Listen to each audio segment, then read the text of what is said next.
Why Filipina ladies want to have a white skin and golden hair with blue eyes, why they feel less with original pretty. So the reason why a lot of Filipinas do that, it's because in the Philippines, obviously I was born there, so I've seen everything, as in everything. I know what my people are like. So in the Philippines, if you have dark skin, you are considered poor or ugly.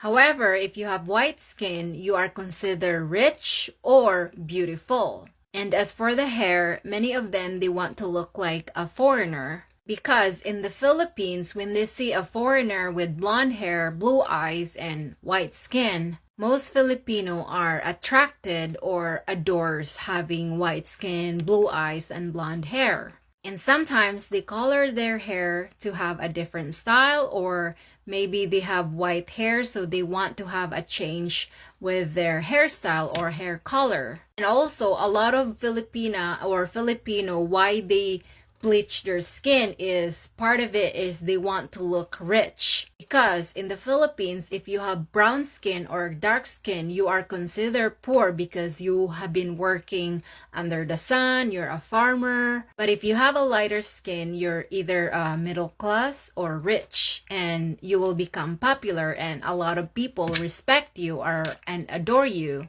What's the difference between Filipina and Pinay? So Filipina and Pinay are both terms used to refer women in the Philippines. But there is a slight difference in usage and the connotations. But Filipina is more formal and widely accepted to describe a female from the Philippines. It's the same thing with Filipino, or Filipinos plural is also referred to males from the Philippines. However, Pinay is an informal term used to refer Filipino women. And also you can say Pinoy as an informal term to use Filipino men. So Filipina or Pinay are both accepted, and also Filipino or Pinoy are also both accepted.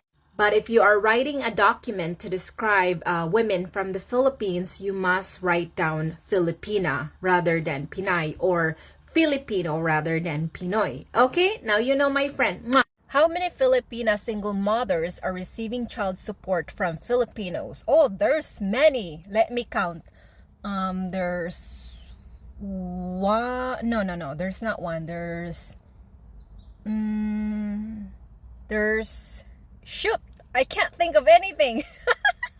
Anyway, guys, I can't really tell you the percent because I don't know the percent. As far as I know, when you see a single mother, most of the time, it's a single mother that support her own kids. And as many of you know, there are many single mothers out there who ended up working overseas in order for them to support their children in the Philippines, because there is no partner or dad involved or supporting the kids. In other words, when a Filipina become a single mom, she would always find a way to feed her children or educate her children.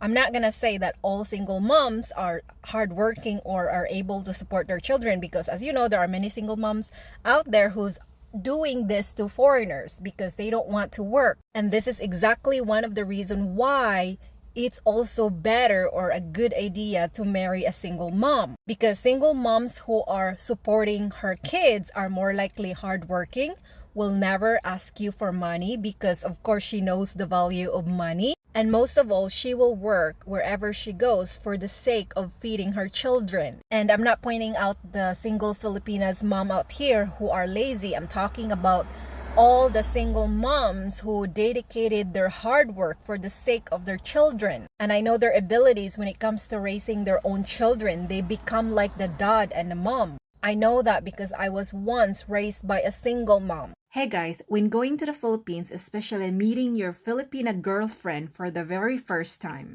it can be very exciting and overwhelming at the same time. When going to the Philippines, especially meeting your girlfriend's family for the very first time, and when it comes to financial situation, you must understand that most of the time, her family will expect you to pay for everything. They expect you to pay for the meals, especially when you go on trips, outings, and eating outs. Yes, they also expect you to pay for everything. Because as far as they know, you are a foreigner and you carry dollars in you. Therefore, you have a lot of money. And the only way you can avoid this is when you set a strict budget. You must set a budget depending on how much you want to spend per day. Recently, I went back to the Philippines with my partner and it was his first time to go and visit the Philippines. Now, because of his diet and eating situation, his food was different in a way that he eats more and buys certain food that he wants to eat. So we made a strict budget to spend only 1,500 pesos a day just for the meals.